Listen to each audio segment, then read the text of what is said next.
नमस्कार, मैं डॉक्टर अर्पणा बादल और हमारे साथ हैं विशाल वशिष्ठ। आज हम मोहन राकेश द्वारा लिखा आषाढ़ का एक दिन नाटक को सुनाएंगे। अंक एक। पर्दा उठने से पूर्व हल्का हल्का मेघ गर्जन और वर्षा का शब्द जो पर्दा उठने के अनंतर भी कुछ क्षण चलता रहता है, फिर धीमे धीमे धीमा पड़कर विलीन हो जाता है। एक साधारण प्रकोष्ठ, दीवारें लकड़ी की हैं, परंतु निचले भाग में चिकनी मिट्टी से पोती गई हैं।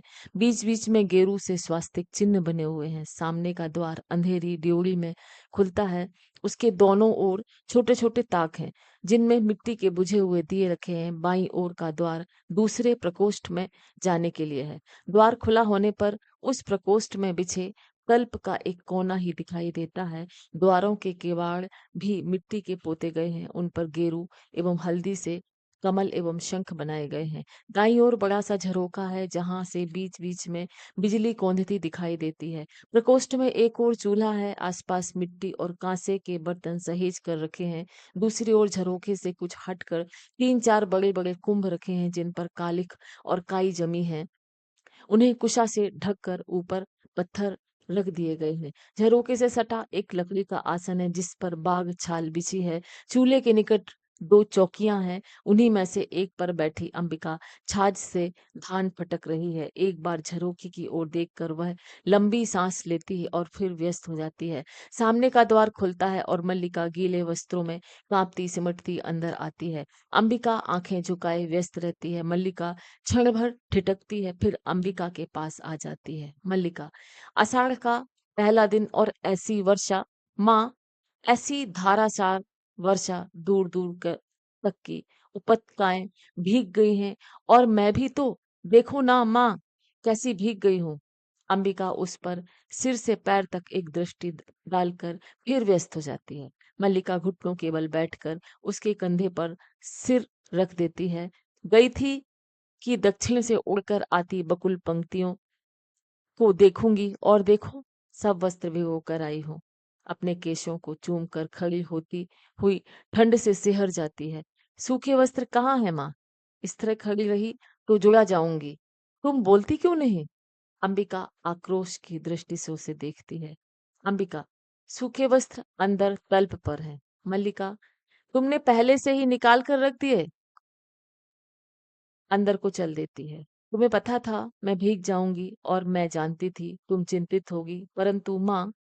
द्वार के पास मुड़कर अंबिका की ओर देखती है। मुझे भीगने का तनिक खेद नहीं, भीगती नहीं तो आज मैं वंचित रह जाती। द्वार से टेक लगा लेती है। चारों ओर धुआंरे मेघ घिर आए थे। मैं जानती थी वर्षा होगी, फिर भी घाटी की पगडंडी पर नीचे नीचे उतरती गई। एक बार मेरा अंशुक भी हवा में ने उड़ा दिया। फिर बूंदें पड़ने लगी। अंबिका से आंखें मिल जाती हैं। वस्त्र बदल लूं? फिर आ कर तुम्हें बताती हूँ।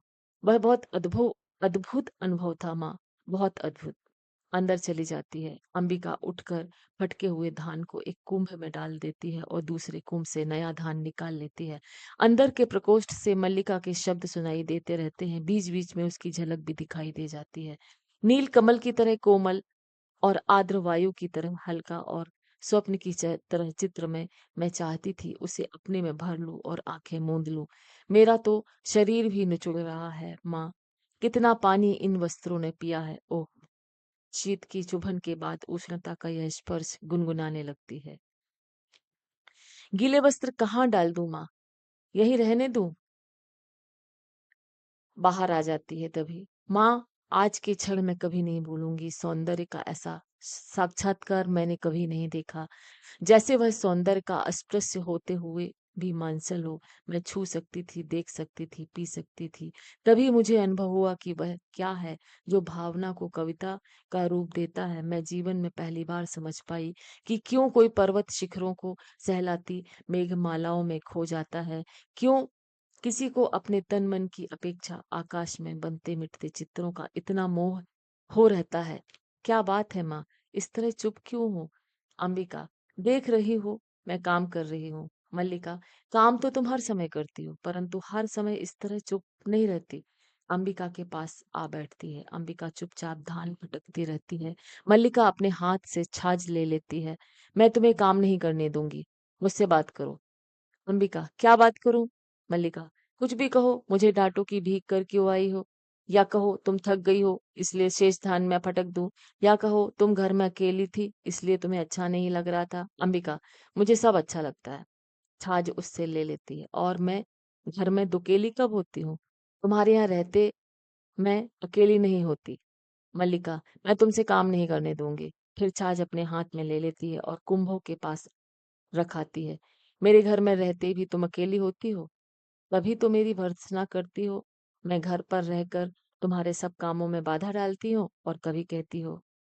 पीठ के पीछे उसके गले में बाह डाल देती है। मुझे बताओ तुम इतनी गंभीर क्यों हो? अंबिका, दूध औटा दिया है, शर्करा मिला लो और पी लो। मल्लिका, नहीं, तुम पहले बताओ। अंबिका, और जाकर थोड़ी देर तल्प पर विश्राम कर लो, मुझे अभी। मल्लिका, नहीं माँ, मुझे विश्राम नहीं करना है। थकी कहाँ हूँ जो विश्राम करूं? मुझे तो अब भी अपने में बरसती बूंदों के पुलक का अनुभव हो रहा है। रोम कभी तक सींच रहे हैं। तुम बताती क्यों नहीं? ऐसा करोगी तो मैं भी तुमसे बात नहीं करूंगी। अंबिका कुछ ना कहकर आंचल से आंख पोंछती है और उसे पीछे से